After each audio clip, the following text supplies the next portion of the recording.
오랜만이에요. 일단 말씀을 시작하기 전에 목사님이 건강관리를 못해가지고 자리를 몇 주 비웠는데 미안하게 생각합니다. 그러나 하나님이 신실하셔서 그때그때 여러분들에게 또 은혜를 허락하신 것을 목사님이 들었어요. 은혜 안에서 살고 있습니까?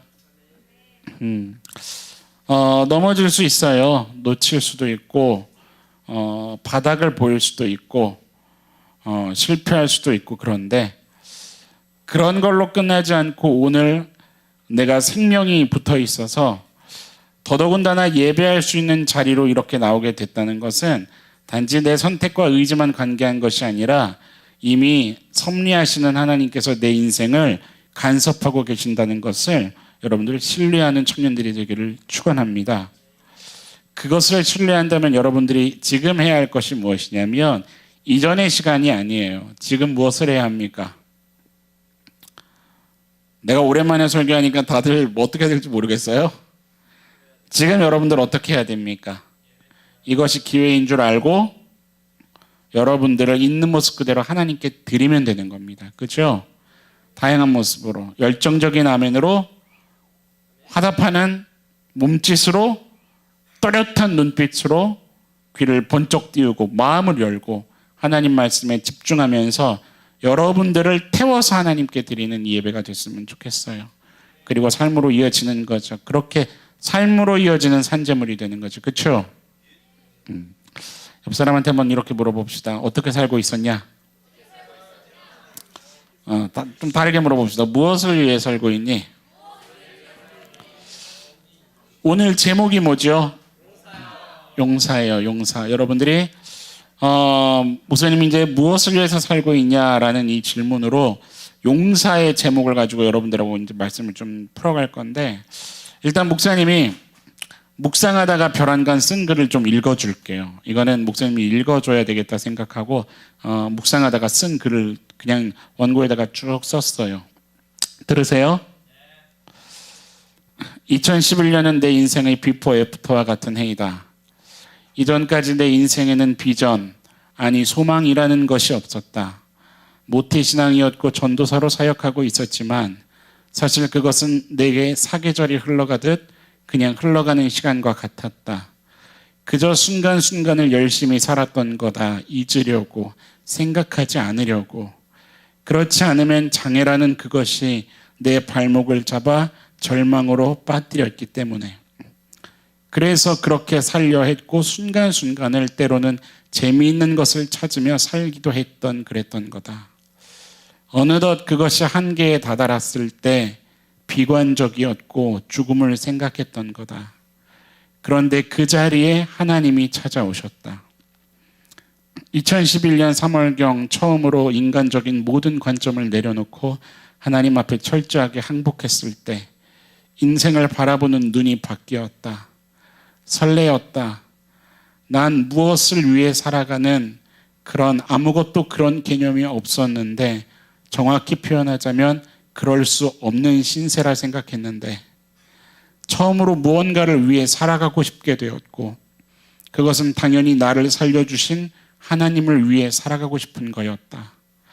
그런데 정말 그때부터는 말도 안 되게 난 인생이 설레이기 시작했다. 하루하루가 설레었다. 그리고 설레임은 지금도 마찬가지다. 하나님을 알아가는 것, 하나님이 하시는 일, 하나님의 계획, 하나님께 쓰임받는다는 것, 모든 게 설레었다.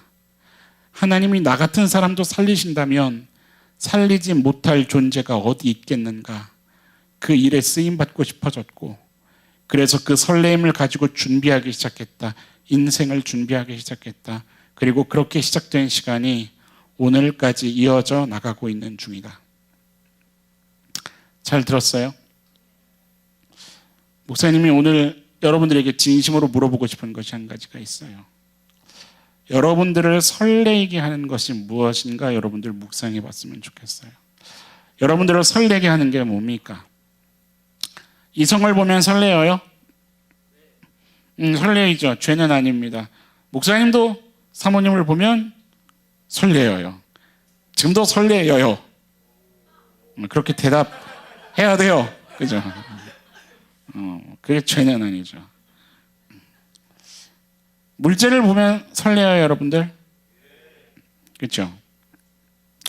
이성을 보니까 설레이니까 그래서 기도할 때 이성에 대한 기도를 하게 되고, 물질을 보면 설레이니까 그래서 기도할 때 돈에 대해서 기도하게 되고, 이걸 살까 저거를 사야 할까 이 기도를 하게 되는 거죠.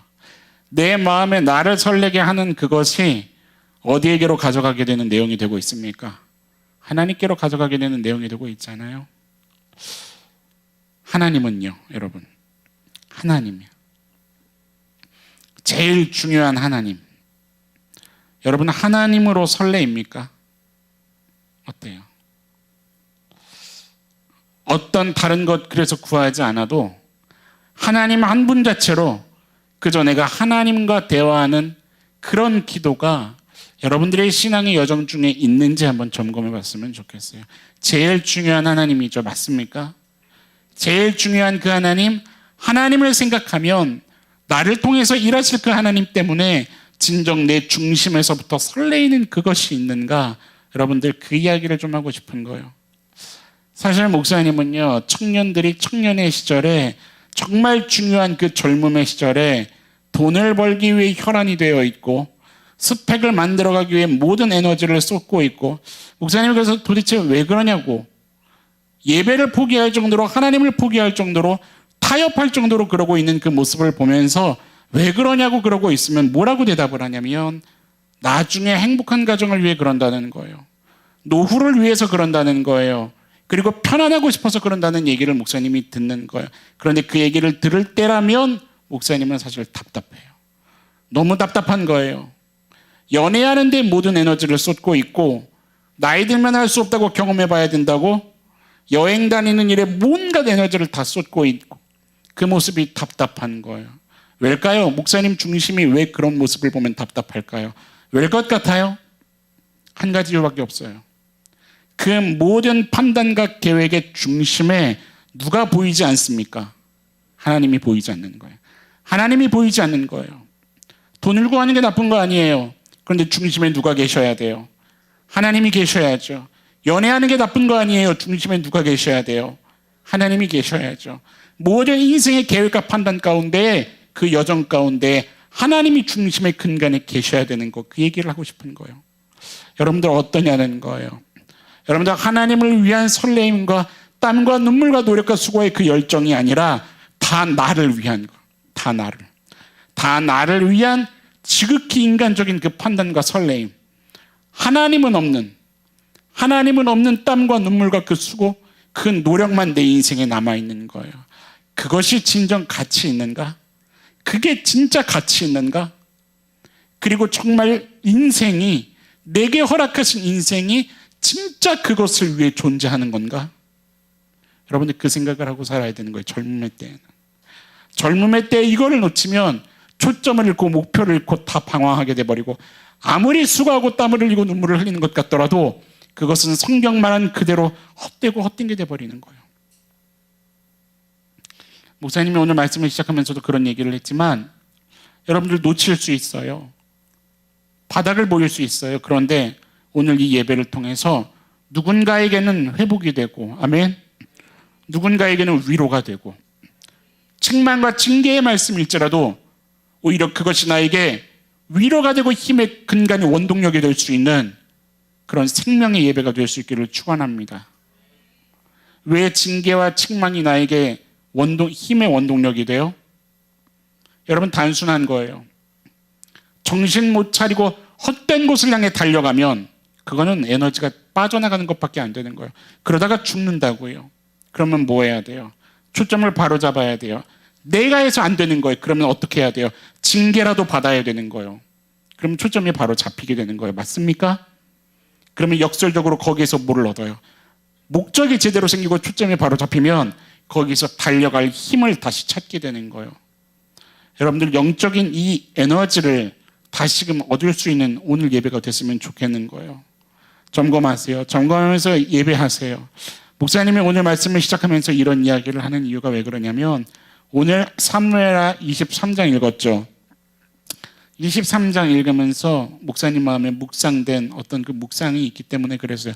그리고 공교롭게도 목사님이 3주간 동안 자리를 비우면서 여러분들 한 사람 한 사람을 두고 좀 묵상을 하면서 목사님 마음에 생겼던 그런 기도의 제목들이 있어서 오늘 말씀을 시작하면서 좀 이런 이야기를 꺼낸 겁니다. 사무엘하가 몇 장까지 있어요? 24장까지 있죠. 어떤 이야기로 끝이 납니까? 벼랑간 다윗이 인구조사를 하죠. 그래서 하나님께 책망을 받아요. 그렇죠? 그러나 다윗이 어떻게 해요? 그래서 어떻게 해요? 아라우나의 타작마당을 사고 거기서 뭐를 드려요? 예배를 드림으로써 사무엘하가 끝나잖아요. 그렇죠? 사무엘서가 끝나는 거기까지 계속해서 하나님이 드러내고 싶은 메시지가 있어요. 그게 뭐냐면 사울은 80세가 돼서 전쟁터에 나갔지만 건강해서 전쟁터에 나갔지만 어디 앞에서 벌벌 떨어요? 블레셋 앞에서 벌벌 떨잖아요. 그리고 뭐 할 수밖에 없는, 자살을 할 수밖에 없는, 그걸 선택할 수밖에 없는 지극히 인본주의의 그 전형을 나타내고 있는 게 사무엘서예요. 그런데 반대로 다윗은요, 실수해요. 잘못해요. 그러나 끝까지 뭐를 해요? 끝까지 하나님 앞에 예배하는 자리를 포기하지 않는 신본주의의 전형으로 성경은 마무리 짓고 있는 거예요. 그 얘기를 드러내고 있어요. 그런데 사무엘서를 그렇게 마무리하는 데 있어서 바로 앞에 마치 끼어있는 이야기로, 아니 같이 마치 가는 이야기처럼 23장, 바로 24장 앞에 있는 23장에서 어떤 이야기를 성경이 강조하고 싶어 하냐면 일단 1절부터 7절까지 무슨 이야기가 나와요? 그게 뭐예요? 쉽게 얘기하면 우리 식으로 표현하면 유언이에요. 유언. 다윗의 유언이 나온다고요. 그런데 그 유언이 나오고 나서 바로 무슨 이야기가 이제 시작이 돼요? 무려 몇 절이나? 32절이나. 그죠? 어마어마하죠. 32절은 평균적으로 한 장, 두 장 정도의 분량이에요. 여러분, 성경에서. 그만큼의 엄청난 분량을 할애해서 다윗의 용사들 이야기가 쭉 나오고 있는 거. 이거는 의도적인 거죠.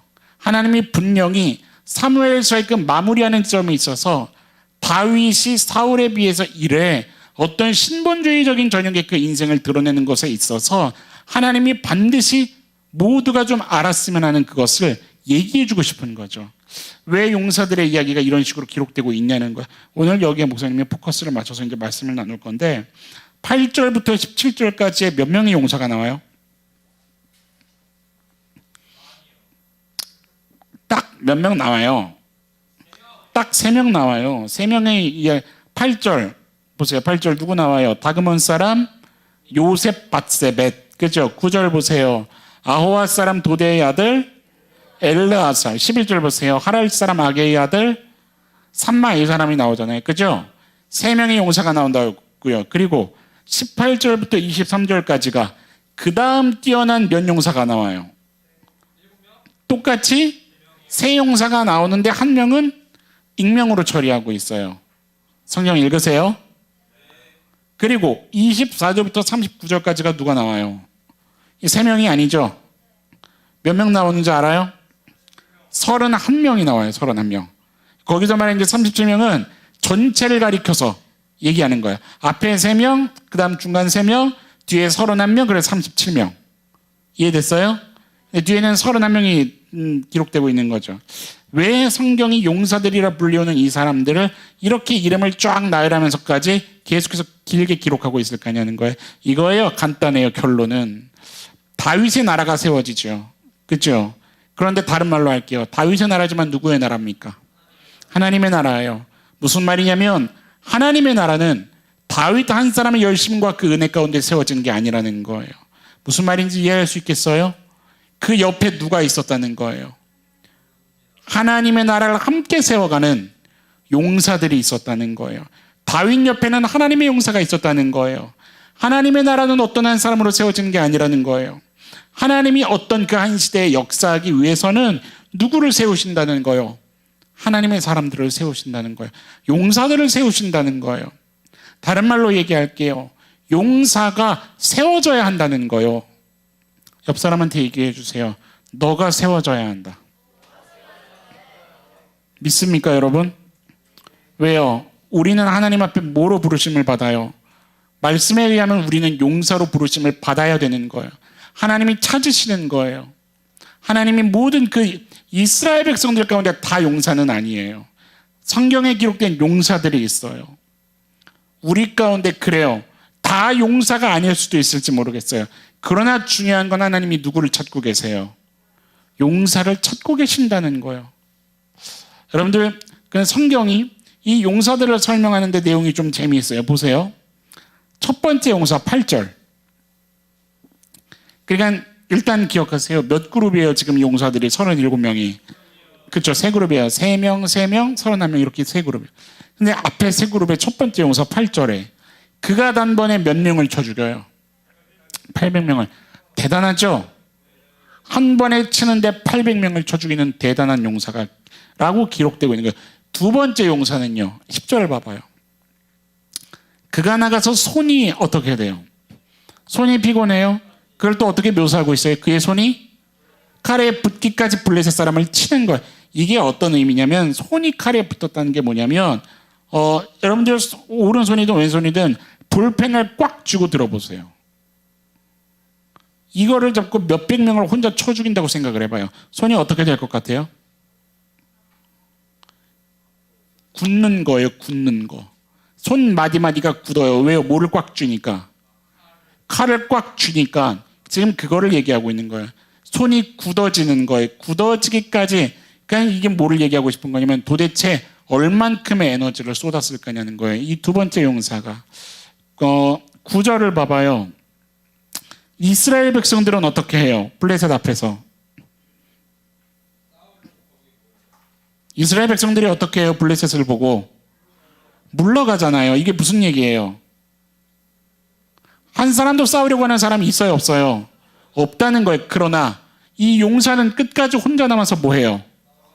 그렇죠? 왜 그랬을까요? 간단한 거예요. 이유는 누구의 나라를 위해서요? 하나님의 나라를 위해서 목숨을 바치는 그 싸움을 하는 거 아니에요. 아마 이 용사의 마음에는 그게 있었을 거예요. 하나님의 나라가 무너지면 된다, 안 된다? 안 된다. 하나님의 나라가 무너지는 게 웬 말이냐? 그 마음에 간절함과 절박함이 있었을 거예요. 오직 하나님의 나라를 위한 누구를 향한 사랑일까요, 이게? 그걸 얘기하는 거죠. 목사님이 비교할 수 없지만 묵상하면서 공감이 되는 게 하나 있는 거예요. 여러분들이 알겠지만 목사님이 한 번 설교하면 어떻게 설교해요? 오래 설교해요. 그래요. 오래 설교. 내 식으로 표현할게요. 나는 얘 말씀을 준비할 때마다 집회 인도하는 것처럼 준비해요. 그렇죠? 집회하는 것처럼 하는 거예요. 그리고 목사님이 예배가 끝나고 나면, 설교가 끝나고 나면 진짜 진이 다 빠지는 거예요. 진이 다 빠지고 때로는 어떤 걸 경험할 때가 있냐면 혀가 굳는 느낌이 드는 거예요. 발음이 똑바로 안 돼요. 설교 후반부에 가면. 왜 그러냐면 목사님이 이 마음이 공감이 되는 거예요. 여러분들은 누구의 사람들이요? 맞습니까? 하나님의 사람들이 무너지면 되면 안 됩니까? 안 되죠. 하나님의 사람이 무너지면 안 된다는 그 간절함과 절박감이 있는 거예요. 그래서 집회처럼 소리를 질러서라도 여러분들 알아요? 하나님 앞에서 진짜 하나님을 붙잡는 기회로 삼을 수 있는 주의 자녀들이 되기를 축원해요. 아마 이게 있었던 것 같아요. 이 두 번째 용사 이름이 뭐였어요? 엘르아살, 그죠?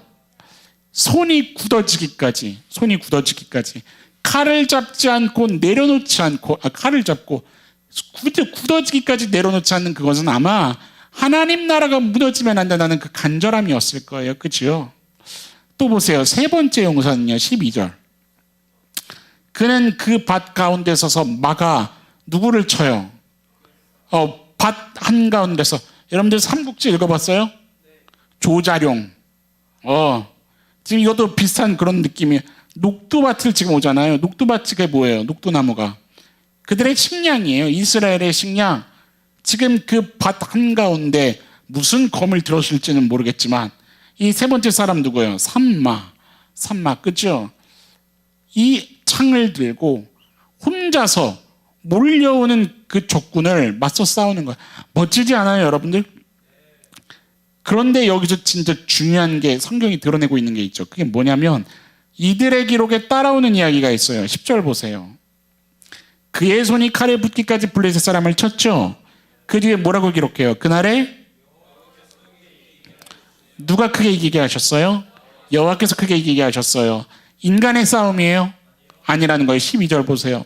그는 그 밭 가운데 서서 막아 블레셋 사람들을 친지라. 그 뒤에 뭐래요? 하나님께서 크게 이기게 하셨다는 거예요. 이게 재미있는 표현인 거예요. 기가 막힌 거예요. 하나님이 누구를 구원하셨다는 거예요? 이스라엘을 구원하셨다는 거예요. 누구를 통해서요? 이 용사들을 통해서. 무슨 말이냐면 이 용사들의 수고와 땀과 그 헌신이 여호와의 구원을 일으킬 만한 것이었다는 거예요. 이해돼요? 무슨 말인지? 표면적으로는 누구에게 충성한 것 같아요? 그렇죠. 다윗에게 충성한 것 같아요. 성경의 표제도 다윗의 용사들이라고 나와요. 그런데 중요한 본질이 있죠. 표면적으로는 다윗에게 충성한 것 같지만 이들의 충성은 누구를 향한 것이라는 증거요? 하나님을 향한 거예요. 누가 일하세요? 하나님이 일하시잖아요. 하나님이 이스라엘을 구원하시잖아요. 이들을 통해서 하나님이 구원하시잖아요. 이들은 사람을 보고 한 열심이 아니었다는 거예요. 하나님을 향한 열심이었고 그 중심을 하시는 하나님이 이들을 시대 가운데 용사로 쓰셔서 하나님이 이스라엘 향한 구원의 일을 베푸시는 데 사용하셨다는 그 얘기를 하고 있는 거예요. 여러분들 이들의 충성이 어느 정도였는지 알아요? 여러분들이 이 본문이 익숙한지 모르겠어요. 이들의 어떤 충성도를 성경이 하나의 에피소드로 딱 깔끔하게 정리하고 있다고요. 보세요. 13절부터 13절. 또 30두목 중 몇 사람이, 여기서 말하는 이 세 사람이 방금 요셉 바세벳, 엘르아살, 삼마 얘기하는 거예요. 이 세 사람이 곡식 뺄 때 아둘람 굴에 내려가 다윗에게 나아갔는데 때에 블레셋 사람의 한 무리가 어디에 전친쳐요? 이게 뭔 얘기냐면 쉽게 얘기하면 지금 다윗이 있는데 그 다윗 앞에 블레셋 군대가 진을 치고 있다는 얘기예요. 여러분 앞에 전쟁터가 있다고요. 이해됐어요? 그런데 14절, 그때 다윗은 그 산성에 있었고 그때에 블레셋 사람의 요새는 또 어디에 있대요? 베들레헴에 있대요. 15절에 다윗이 소원하여 이르되, 읽어보세요. 시작.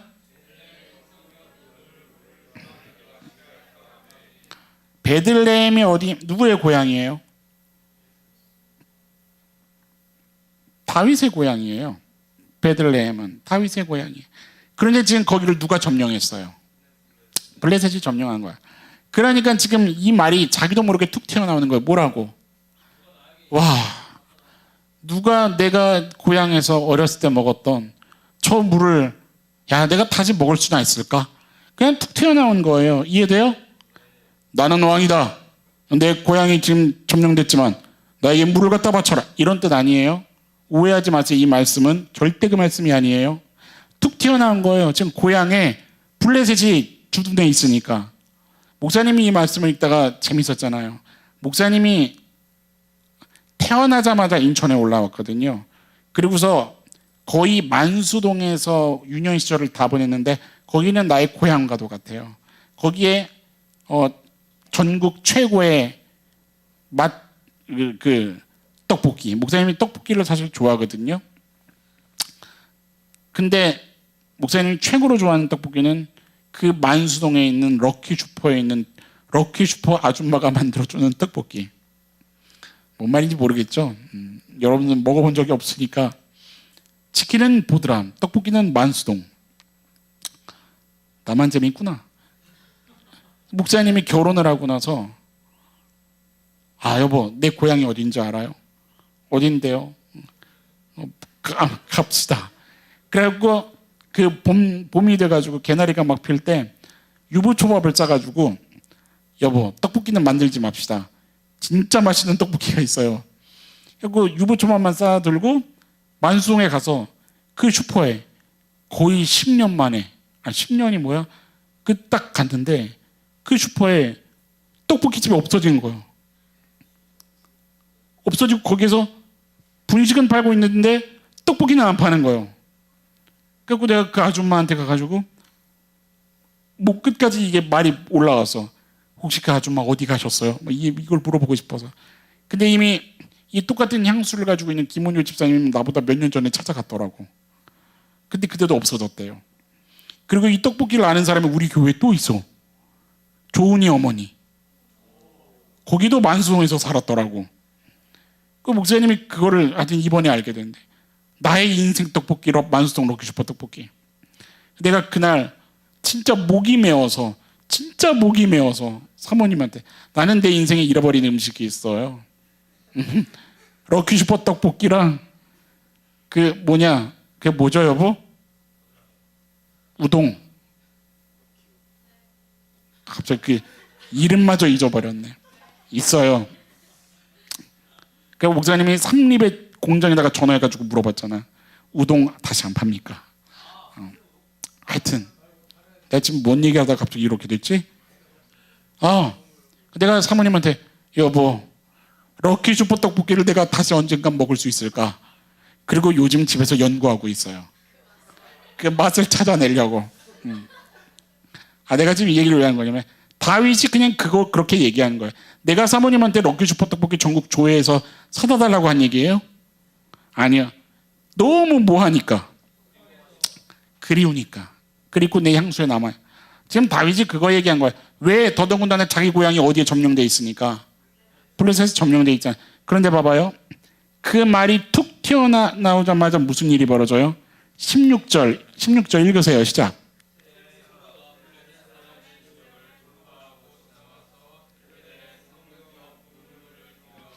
다윗에게 왔어요. 누가요? 새 용사가요. 어떻게 했어요? 성경이 구체적으로 얘기하죠. 블레셋 사람의 진영을 어떻게 했어요? 무찌르고 나간 거예요. 이해가 돼요? 뭐하러? 물을 들어가. 무슨 말을 못해?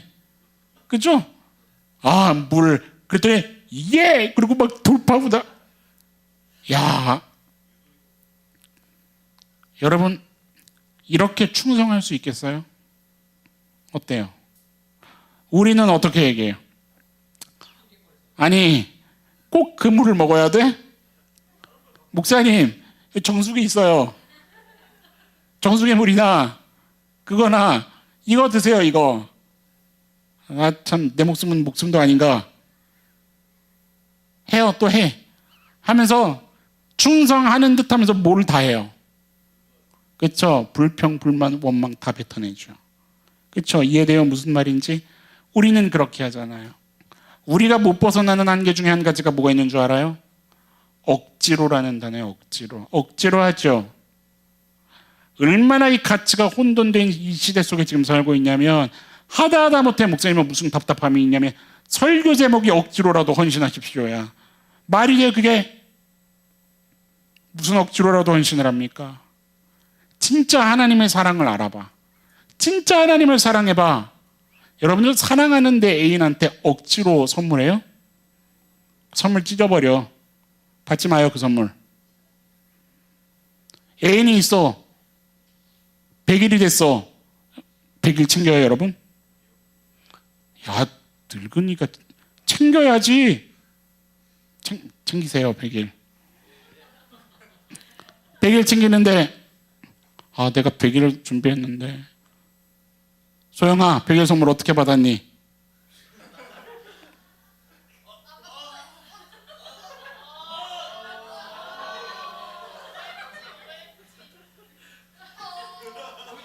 오늘 예배 끝나고 상담하자.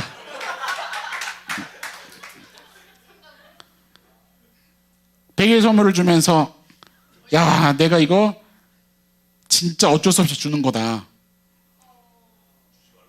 그런 놈은 또 하면 안 되겠지?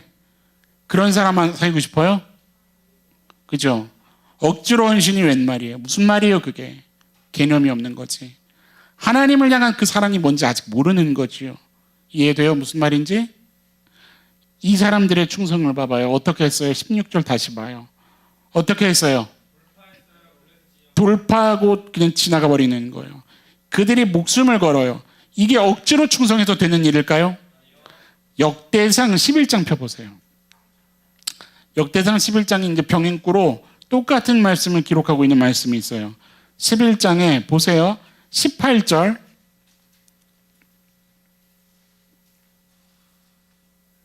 역대상 11장 18절. 사무엘하에서 몇 개 넘기면 역대상 나와요. 찾았어요? 18절. 중간에 다윗이 마시기를 어떻게 했어요? 기뻐하지 아니하고 그물을 어떻게 했어요? 이 말 보고 또 오해하지 말아요. 야, 다윗 진짜 생각 없다. 그걸 목숨을 떠는데 안 마시고 왜 부어버려? 이렇게 또 보지 말아요. 이유가 있어요. 이 말씀이 기록된 게 19절. 이르되 내 하나님이여, 뭐라고 얘기해요 다윗이? 내가 결단코 이런 일을 하지 아니하리이다. 뭐를 돌아보지 아니하였대요? 생명을 돌아보지 아니하였대. 누가요? 이 세 명의 용사들이 이 사람들의 피를 얻지 마시리까 하고 그들이 자기 생명도 돌보지 아니하고 이것을 가져왔으므로 그들이 어떤 충성을 한 거요? 그렇죠. 목숨을 건 충성을 한. 그런데 18절 끝에 다시 누구에게 부어드려요? 이게 무슨 얘기하는 걸까요? 다윗이 알고 있는 거예요. 뭐냐면 지금 이 세 용사가 단지 자신에게 충성한 거라는 거로 알고 있는 거예요? 아니, 그렇게 알고 있는 게 아니에요. 자신에게 충성해서 이러는 것이 아니라 이들 마음이 누구를 향하고 있다는 걸 알아요. 하나님을 향하고 있다는 거예요. 이들 마음이 하나님을 향하고 있고 하나님의 나라를 향하고 있고 그저 하나님을 사랑해서 그저 하나님을 갈망하고 하나님의 나라가 무너지면 안 되기 때문에 내게 있는 그 죽은 내 왕의 이야기를 누구 말처럼 생각하는 거예요? 하나님의 말처럼 생각하는 순수한 마음이 이들에게 있는 거예요. 궁극적으로 누구를 따라가는 거예요? 하나님을 따라가는 거예요. 하나님을 위한 열심이에요. 목까지 아끼지 아니하고요. 목숨까지 아끼지 않고. 다윗이 그거를 알고 지금 여호와 앞에 부어드리는 거예요. 하나님께 드리는 거예요. 자기가 취하지 않는 거예요. 이해하겠어요? 뭐냐면 단지 사람을 향한 충성과 열심이 아니었다는 거예요. 하나님을 향하고 있다고요. 여러분들 신앙생활하면서 헌신하세요, 충성하세요, 어떤 부서에서 섬기세요 라고 했을 때 여러분 마음이 어려움이 드는 이유가 뭐 때문이에요? 마치 사람을 향한 충성 같은 느낌이 들어서 그런 거 아니에요? 때로는 내가 그 일을 할 때 내가 무언가 이곳에서 사람의 일을 감당해야만 하는 것 같은 그 마음이 때로는 마음을 어렵게 했던 거 아니에요? 근데 여러분들은 이제 말씀을 통해서 알아야 한다고요. 더더군다나 하나님의 사랑을 입은 자라면, 하나님의 은혜를 경험한 자라면 여러분들에게 무언가가 주어졌을 때 적어도 여러분들의 마음의 시선은 누구를 향해야 합니까? 하나님을 향해야 하죠. 하나님을 향하고 하나님의 마음을 바라볼 줄 알고 하나님이 여러분들을 향해 부어주셨던 그 사랑에 초점을 맞출 수 있는 그 싸움을 해야 되는 거죠. 여러분들 묵상해 보라는 거예요. 그러니까 그 하나님의 나라를 위해서 이 세 용사는 자기 생명을 아끼지 않고 달려갈 수 있었던 거예요. 사람 바라보고 그 사람이 어떠냐에 따라서 내 충성의 정도가 달라지는 우리랑 참 많이 다르지 않아요? 우리는 저 사람이 저러면 내 충성이 바뀌어요. 저 환경이 저러면 내 충성이 바뀌어요. 어떤 감정의 문제가 생기면 충성이 바뀐다고요. 헌신이 바뀌고 예배하고 하나님을 바라보는 그 내용이 달라져요. 무언가 감정적으로 틀어지면 예배하는 자리도 떠나가 버리려고 하고 무언가 문제가 생기면 하나님은 안중에도 없는 그것을 기꺼이 선택해버리는 우리의 태도가 있지 않아요? 여러분들 생각해 봤으면 좋겠는 거예요. 진짜 하나님을 사랑하는 신앙생활이 무엇인지, 내가 진짜 하나님만 갈망하는 신앙생활이 무엇인지, 성경이 그런 용사들의 이야기를 기록하고 싶었다는 거예요. 재밌는 부분을 하나 더 봅시다. 24절부터 39절까지 몇 명이 기록되고 있다고요? 31명이에요. 그런데 이 31명의 내용이 쫙 기록되고 있는데 유독 독특한 부분이 있어요. 그게 뭐냐면 36절부터요. 보세요. 소바 사람 누구? 나단. 37절 암몬 사람 셀렉. 39절 헷 사람 우리야. 공통점이 뭐예요? 그렇죠. 이방 사람이에요. 이해돼요? 소바 사람, 암몬 사람, 헷 사람 다 이방 사람이에요. 뭔 얘기냐면 지금 용사들의 이름이 기록되고 있는 거예요. 여러분들 용사라고 한다면 당연히 어떤 자리요? 명예롭고 어떤 영광스러운 자리, 그죠? 그러면 어느 민족이 당연히 기록되기 십상이요. 그렇죠? 택함 받은 하나님의 선민 이스라엘 백성. 근데 누가 껴있어요 여기에? 이방 사람들의 명단이 용사들의 명단에 지금 함께 포함되어 있다는 거예요. 이게 뭐를 얘기하는 걸까요?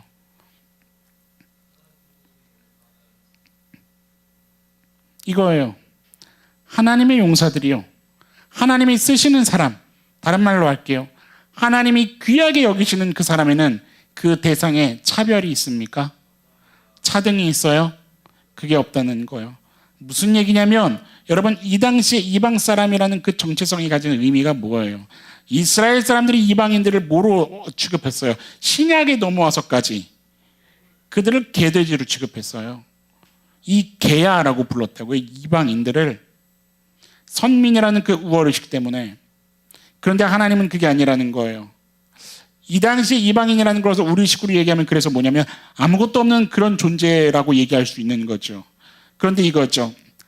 하나님에 대해서 잘 배우지 못했으니까. 그렇죠? 그러니까 하나님에 대해서 어쩌면 잘 알지 못하고. 그러나 뭐예요? 이들도 누구를 사랑하면, 하나님을 사랑하고 누구에 대해서 충성스러우면, 하나님에 대해서 충성스러우면 하나님은 그들을 어떻게 삼으시는 거예요? 그 시대의 용사로 기억해 주시는 거예요. 이해돼요? 무슨 얘기인지? 지금 성경이 그 얘기를 하고 있는 거예요. 하나님이 이런 사람들을 통해서 한 시대에 하나님의 나라를 세워가는 그 일들을 펼치시고 있다는 얘기를 성경이 하고 있는 거예요. 여러분, 무슨 얘기를 하고 있는 건지 이해할 수 있겠어요?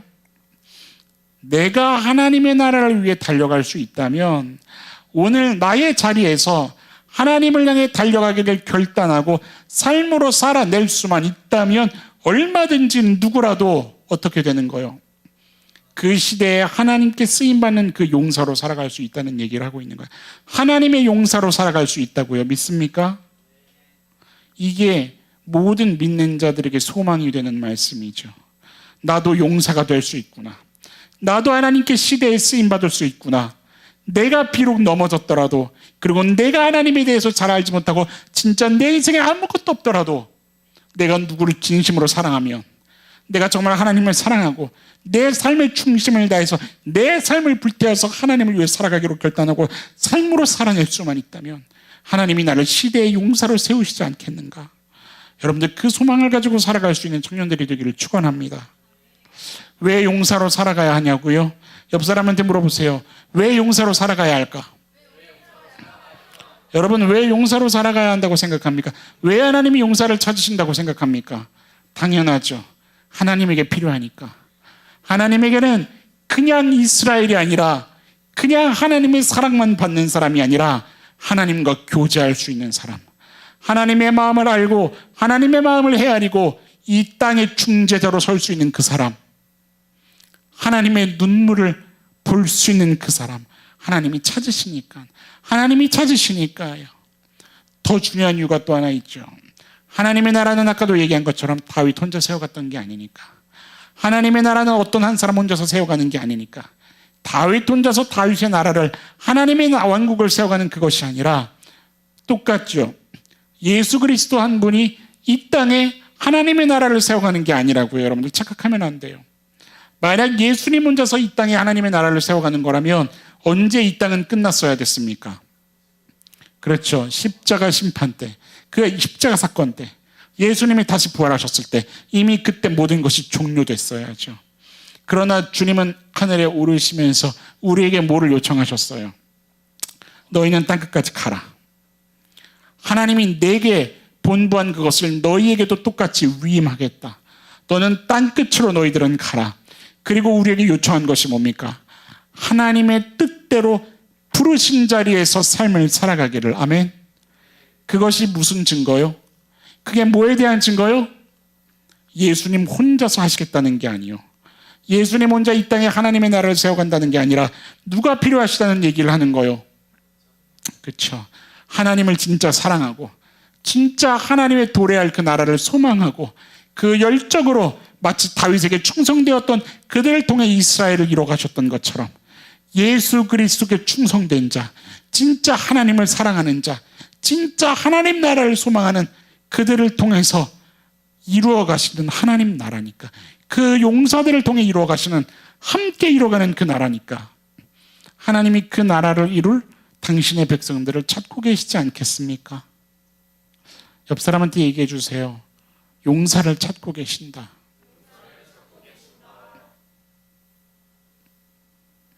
편하게 살고 싶다고요? 가정의 행복과 노후를 위해서 지금은 돈을 벌어야 하는 게 어쩔 수 없다고요? 회개하세요. 회개하세요. 그 결과가 여러분 손에 달려 있습니까? 그리고 진짜 그것을 위해 하나님이 여러분들에게 인생을 허락하셨습니까? 그렇다고 한다면 그 인생은 없어도 되는 인생이요, 미안하지만. 진짜 하나님을 알고 진짜 그 나라를 이해한다면 내게 주어진 인생은 나를 위해 주어진 인생이 아니라는 걸 고백할 수밖에 없는 거예요. 하나님의 나라와 그의 영광을 위해 달려가야 할 이 시대의 용사들이 다 나가 떨어지고 있다고요. 지금 알고 있어요, 여러분? 시간이 흐를수록 하나님도 없고 옆 사람도 없고 공동체는 안중에도 없고 다 자기 생각만 하고 있다고요. 그거는 신앙생활 아니에요, 여러분. 그거는 하나님을 생각하는 신앙생활 아니에요. 용사로서의 신앙생활이 아니에요. 오늘 우리들이 신앙생활 할 수 있기까지 여러분들 알아야 되는 게 하나 있어요. 거저 주어진 신앙생활 아니에요. 지금 목사님과 여러분들이 2023년 6월 오늘 17일이죠. 17일 십정동교회 이 자리에 앉아서 이 밝은 조명과 빵빵한 음향과 너무 귀한 마중물과 함께 찬양하면서 하나님을 향해 열정의 예배를 할 수 있는 이 자리가 거저 주어진 게 아니라고요. 알아요, 여러분들? 성경 66권에 나오는 수두룩한 그 용사들의 이야기뿐만 아니라 우리 한국 초대교회사 그 사화만 보더라도 뭐가 켜켜이 쌓여 있냐면 오늘 우리들의 신앙생활 할 수 있기까지 수많은 용사들의 이야기가 기록되고 있다는 것을 여러분들 알아요? 목사님이 학교 다니면서 한국교회사를 배우면서 목사님 마음에서 잊혀지지 않는 이야기를 들은 게 있어요. 우리가 그 전쟁이 있었을 때 북한군이 낙동강 그 앞에서 우리는 이 남한 사람들을 노예로 부릴 때 청소를 시키는 거예요. 청소를 시키는데 어느 날 한 사람이 그런 얘기를 했다는 거죠. 저는 예수님을 사랑하는 사람이고 교회를 다니는 사람인데 오늘 주일이어서 예배를 하러 가야 합니다. 북한군이 어떻게 했을까요? 너 김일성이냐 이승만이냐? 아니요, 저는 아무것도 아닙니다. 김일성도 이승만도가 아니라 단지 주일이어서 교회 가서 예배해야 된다는 것, 그거를 얘기하는 것일 뿐입니다. 그래, 넌 진짜구나. 그러면 저쪽에 가서 저 앞마당만 쓸고 가라. 그것만 쓸고 가면 보내주겠다. 여러분 같으면 어떻게 하겠어요? 이 사람이 어떻게 했냐면 아니요, 지금 가야 합니다. 가서 예배해야 합니다. 그리고 가 죽어버린 거예요. 거의 죽여버린 거예요, 그 자리에서. 여러분들 주기철 목사님 알죠? 주기철 목사님이 그 일본군들에게 체포당했다가 풀려날 때 신사참배 때문에 그랬잖아요. 그래도 면이 있으니까 우리들 일본 이 사람들의 면이라도 있으니까 가시면서 차 창문을 잠깐 내리겠습니다. 그러면 잠깐 목례만 하십시오. 목례만. 주기철 목사님이 뭐라고 얘기했을까요? 아니요. 내가 섬기는 나의 주는 하나님 한 분 외에 다른 분에게는 절할 수가 없습니다. 그리고 그 자리에서 순교하신 거잖아요. 이 한국교회 이 사화만 이 내용들만 봐도 이런 것들이 성경뿐만이 아니라 시대의 믿음 때문에 하나님을 향한 사람 때문에 그 용사들의 이야기가 켜켜이 쌓여져서 지금 목사님과 여러분들이 신앙생활을 할 수 있다는 걸 여러분들이 알았으면 좋겠는 거예요. 동일하게 지금 이 시대에도 하나님이 용사들을 찾고 계시지 않을까요? 여러분들 시대를 보면 괜찮습니까?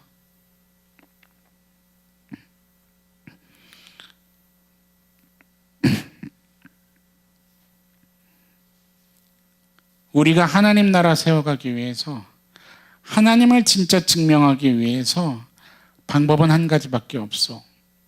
용사로 살아가는 주의 청년들이 되기를 축원합니다. 물론 지금 우리가 블레셋 군대와 전쟁할 필요는 없죠. 그렇죠?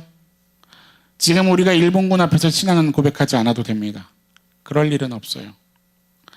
포로로 끌려갈 필요도 없죠.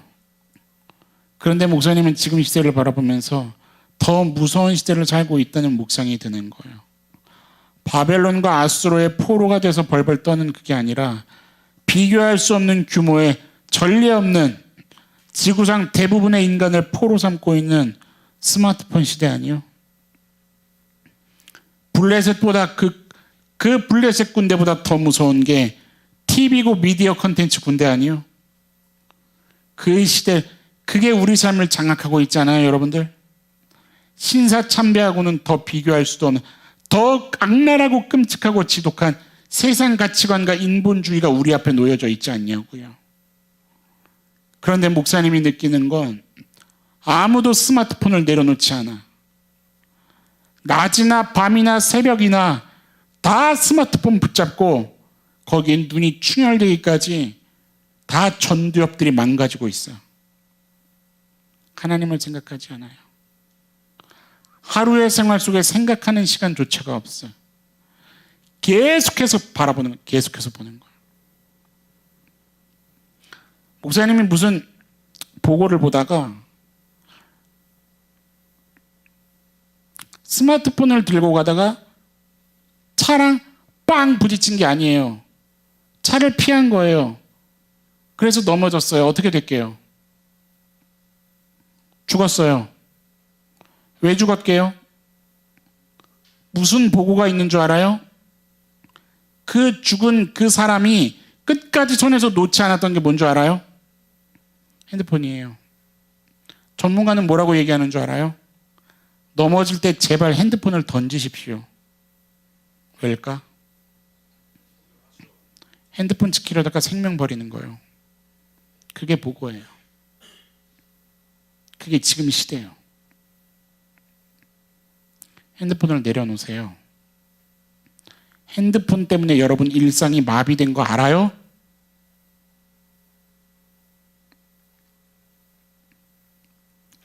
미디어 콘텐츠, 여러분들이 나가면 맞이하는 세상, 세뇌시키듯이 이야기하고 있는 인본주의적인 그 사상들, 세상적인 가치관, 분별 없이 휩쓸려 버리는 거예요.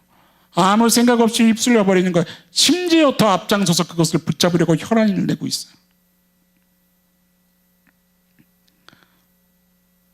나는 우리 하늘 소망 안에서 정말 손이 굳기까지 말씀을 붙잡고 말씀으로 살아내고 기도하고 찬양하면서 하나님 사랑한다 고백하는 주의 용사들이 세워지기를 기도합니다. 어떤 세상 앞에서도 하나님의 명예를 좀 지켜드리고 설령 내가 죽더라도 손해보는 게 결론일지라도 내 옆 사람을 좀 사랑하고 내게 맡겨진 시간, 건강, 재물이 있다고 한다면, 그리고 뿐만 아니라 지금 이 지구 문제가 심각하지 않아요? 여러분들 뉴스 봐요? 이 지구 모든 것을 좀 잘 다스릴 줄 아는 그런 이 시대의 용사들이 세워질 수 있기를 주의 이름으로 기도합니다. 우리 하늘 소망에서 세워져야 돼요.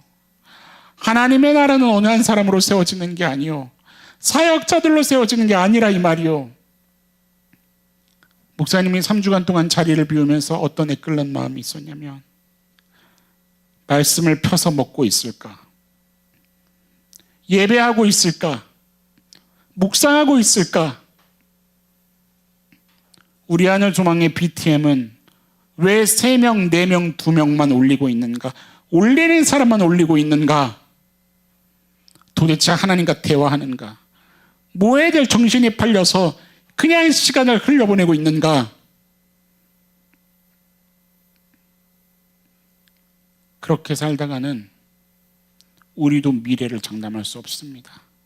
하나님이 준비하시는 것은 미래의 재앙이 아니라 소망과 평안인데, 그것을 우리가 스스로 발로 걷어차는 일이 생길 수 있을 거라 이 말을 하는 거예요. 여러분들 하나님을 경외하십시오. 진정 하나님을 사랑하고 그 하나님 앞에서 나의 것에 집중됐던 모든 것을 이제는 제발 좀 하나님이 바라보시는 것, 하나님이 눈물 흘리고 계시는 것, 하나님이 이루셨으면 하는 그것에 같이 마음을 품고 진실하게 눈물을 흘리며 주어진 시간 속을 기회라 여기고 하나님을 예배하고 찬양하는 일에 여러분들의 젊음과 모든 열정을 헌신할 수 있는 주의 용사들로 세워질 수 있기를 주님의 이름으로 간절히 축원합니다. 그런 시대의 용사들이 일어나야 그리고 소망이 있는 거예요. 무섭지 않아요? 여러분들의 자녀가 동성을 데리고 와서 엄마 저 결혼하려고요. 여러분들의 자식 새끼들이 동물을 데리고 와서 나 얘하고 결혼하려고요. 그 시대는 곧 올 거예요. 그 시대가 곧 올 거예요. 하나님이 없다는 일이 빨라질 거고 교회에 예배하는 자들은 점점 사라질 거고 그리고 교회는 시장과 술집으로 바뀌는 일이 대한민국도 곧 일어날 거예요. 일어나고 있고 주님 앞에 용사들로 살아갈 수 있기를 부탁합니다. 목사님이 오늘 여러분들하고 같이 부르고 싶은 찬양이 좀 있었어요. 이 찬양을 좀 고백하면서 우리 같이 기도하는 시간을 좀 갖도록 합시다. 아는 청년들도 있을 거고 모르는 청년도 있을지 모르겠는데 오늘 목사님이 말씀을 나누기 시작할 때 처음에 좀 목사님이 읽어줬던 목사님 글이 기억납니까? 목사님 얘기를 하려고 한 것이 아니라 여러분들이 무언가를 좀 묵상했으면 하는 마음으로 꺼냈었던 얘기예요. 여러분들 하나님을 생각하면 설레이는가? 사무엘하 23장에 기록된 37인의 용사들을 다른 말로 얘기할게요. 하나님을 생각하면 설렘을 가졌던 사람들이었을 거예요. 그래서 그 설렘을 가지고 허락된 인생 속에서 이 한 몸 어떻게 하면 하나님을 위해 헌신할 수 있을까? 여러분들 어떻게 하면 하나님을 위해 헌신할 수 있을까요? 여기 와서 예배하면 아니에요. 여러분들 길 가다가 쓰레기 보면 주우세요. 우측통행하고 신호 잘 지키고 일할 때 정직하고 불의하지 말고 타협하지 말고 세상 앞에서 당당히 하나님을 이야기할 수 있고 신호 잘 지키고 그리고 기회가 주어질 때마다 하나님을 믿어야 영생을 얻을 수 있다고 증거하고 진짜 생명은 진짜 인생의 가치는 세상에 먹고 마시고 누리는 것에 있지 않다고 이야기를 할 줄 알고 그리고 주어진 삶에서 근면성실하게 일찍 자고 일찍 일어나고 밤에 늦게까지 스마트폰 쳐보지 말고 무슨 말 하는 건지 알아요? 삶으로 답게 살아내라는 거예요. 주의 자녀답게. 용서해야 할 사람이 있으면 용서하고 사랑해야 할 사람이 있으면 사랑하고 도와줘야 할 사람이 있으면 내 목숨을 버려서라도 도와줄 줄 아는 그 넉넉함을 가진 자들.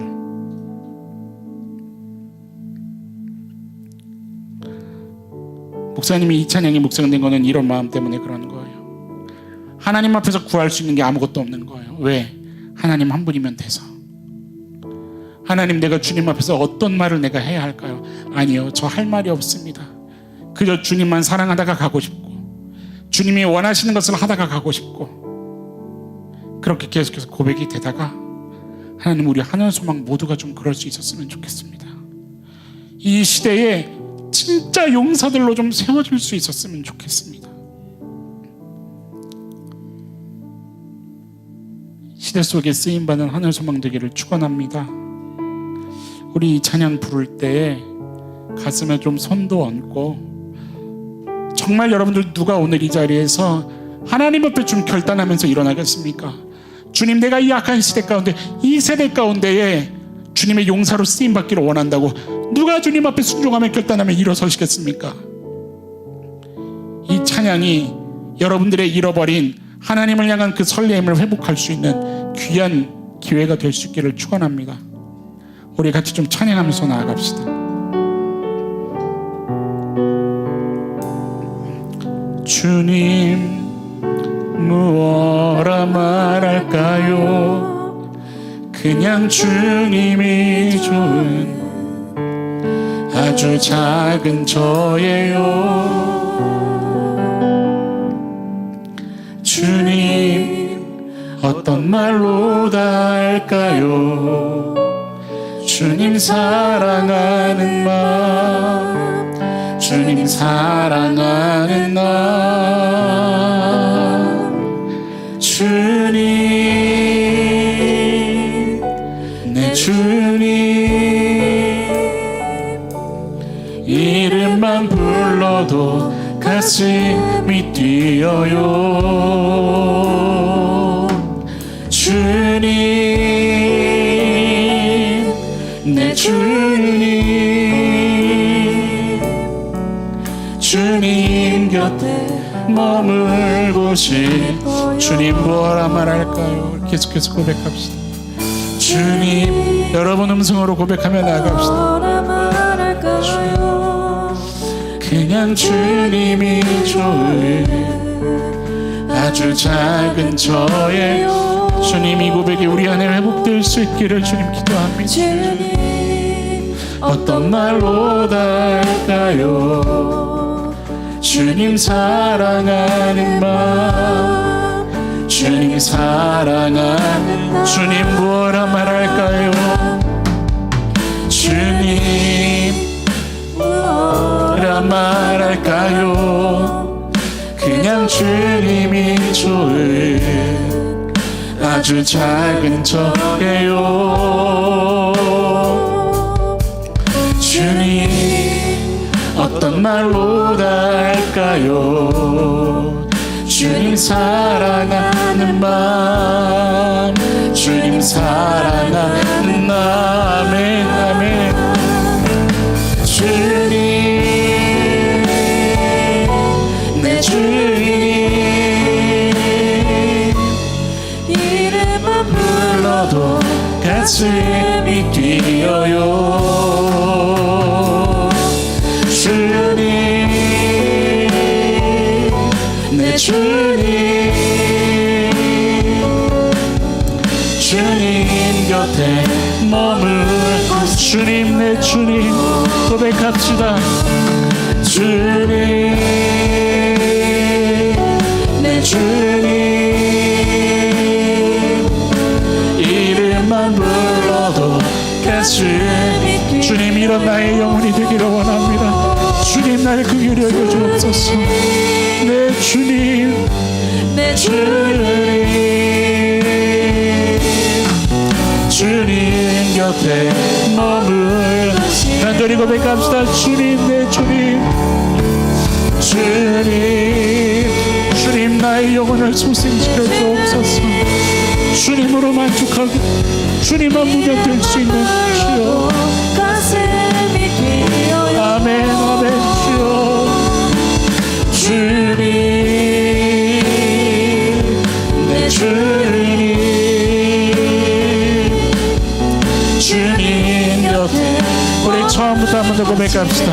우리 좀 일어나서 고백합시다. 주님 무엇라 말할까요? 주님 무엇라 말할까요? 그냥 주님이 좋은 아주 작은 주님 내 힘으로 할 수 있는 거 없습니다. 주님 나를 붙잡아 주셔야 합니다. 주님 어떤 말로 할까요? 주님 그저 주님 한 분께 주님 한 분께 주님 온전히 다스림 받고 싶습니다. 주님 사랑하는 나 주님 무엇라 말할까요? 주님 무엇라 말할까요? 그냥 주님이 좋은 아주 작은 저예요. 주님께 의지해서 고백합시다. 주님 어떤 말로 다 할까요? 주님 사랑하는 마음, 주님 사랑하는 우리 간절히 고백하며 나아갑시다. 주님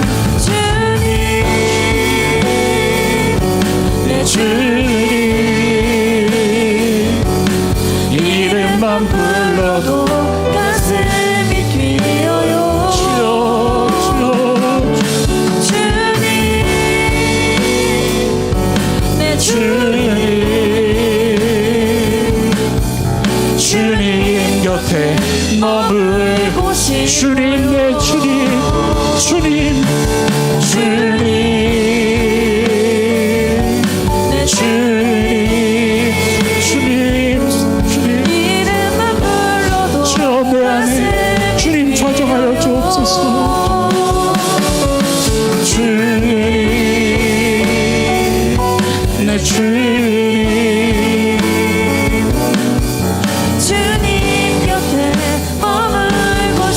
고백합시다. 보이지 않아도, 보이지 않아도 주 따라갑니다.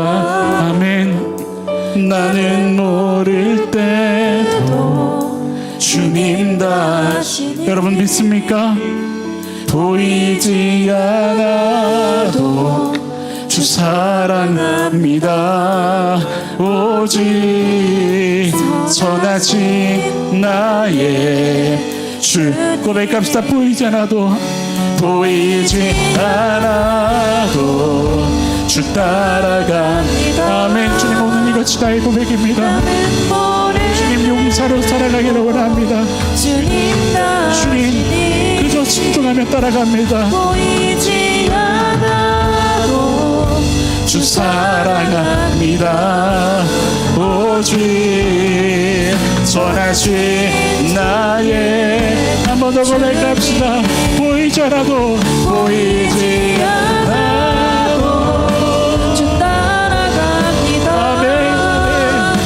나는 모를 때 주여, 주님 아멘. 아멘. 보이지 않아도 주 사랑합니다. 주님 아멘. 선하신 나의 주님, 내 주님, 주님, 주님. 고백하며 나아갑시다. 내 주님 주님, 오늘 이것이 나의 믿음의 고백이 되길 원합니다. 이름만 주여, 나를 그 길에 주옵소서. 내 중심을 주의 은혜로 채워주옵소서. 주님 주여, 내 주님 아멘, 아멘.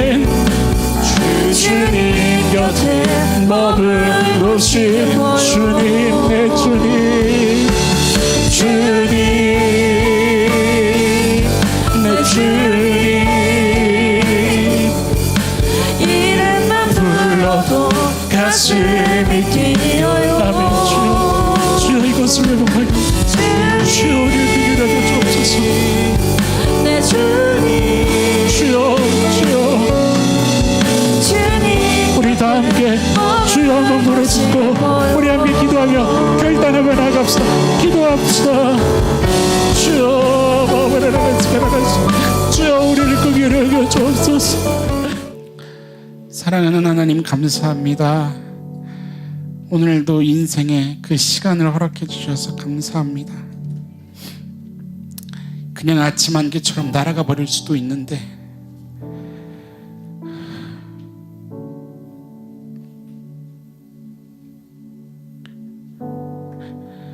여전히 기회를 주시고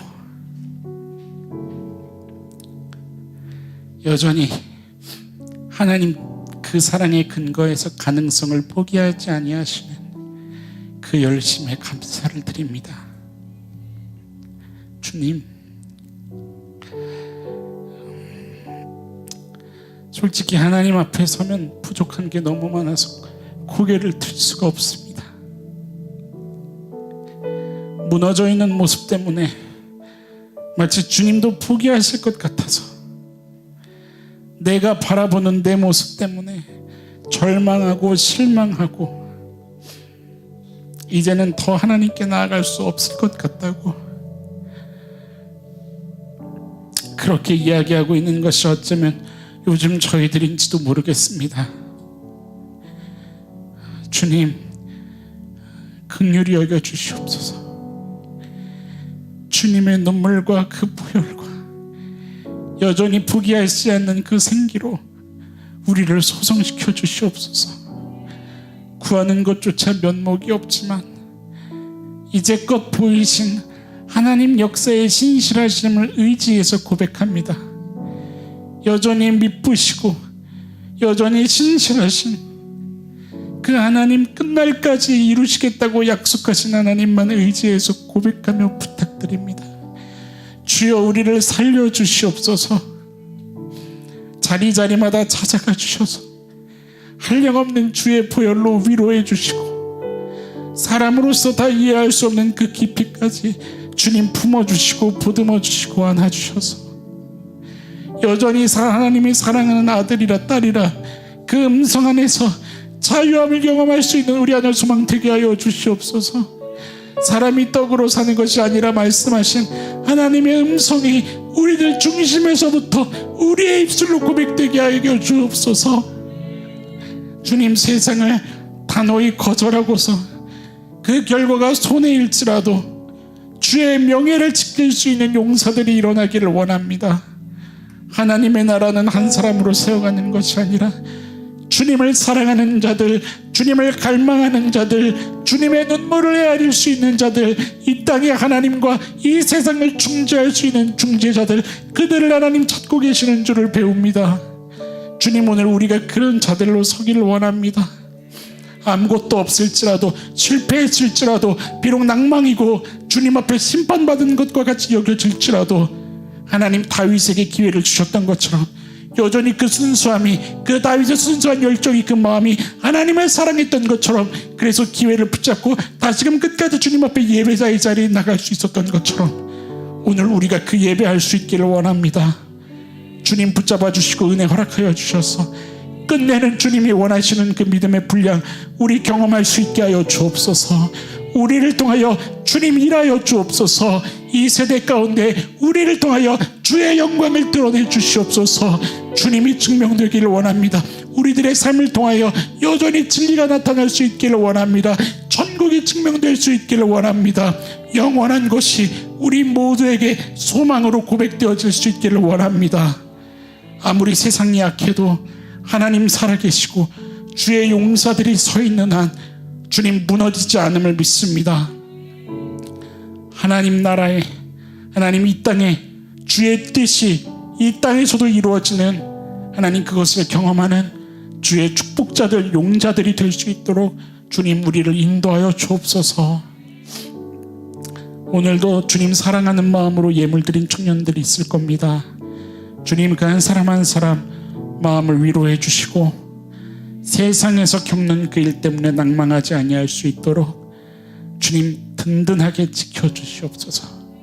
그리고 끝날까지 주의 이름을 위해서라면 적진을 향해 목숨을 걸고 달려드는 용사로 살아갈 수 있도록 그의 중심을 지켜주시옵소서. 모든 것 주님의 손에 맡겨드립니다. 예배할 수 있게 하신 주님을 찬양합니다. 이 귀한 기회를 허락하신 주님 영광 높여드립니다. 우리들의 예배 받아주시고 오늘 이 시간이 지나가서 실망하는 것이 아니라 끝까지 하나님 앞에 기도하는 자리, 예배하는 자리 포기하지 않는 우리 모두가 되게 하여 주옵소서. 감사드리며 오늘도 미쁘시고 신실하신 살아계신 우리 주 예수님의 이름으로 감사하며 기도드립니다. 아멘.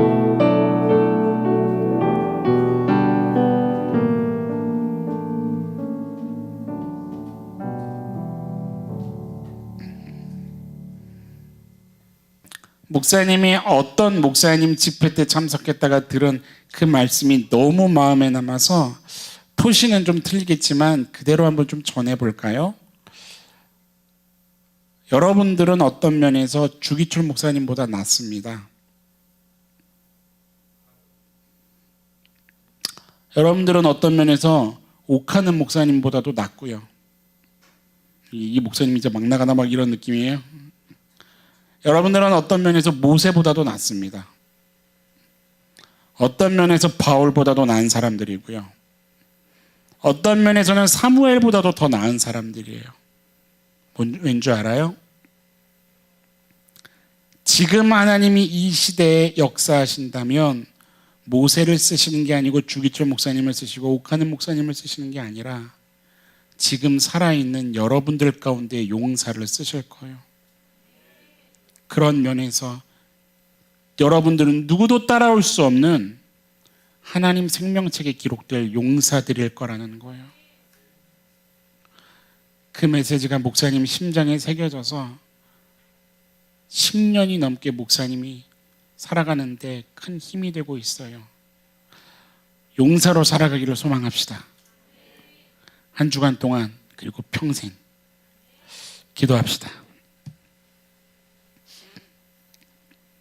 지금은 한 사람도 포기하지 않으시는 우리 주 예수 그리스도의 은혜와 여전히 미쁘시고 신실하신 하나님의 사랑과 자녀를 돕기 원하시는 성령님의 인도하심이 상황과 환경과 감정의 문제를 뛰어넘어 그저 하나님 한 분을 갈망하고 하나님 사랑하며 시대의 하나님이 하실 일을 위해 눈물과 땀과 수고와 열정을 드리겠노라 회개와 결단으로 나아가는 하나님의 용사들, 그 하나님의 자녀들 머리 위에 지금으로부터 영원까지 함께해 주시기를 축원하옵나이다. 아멘.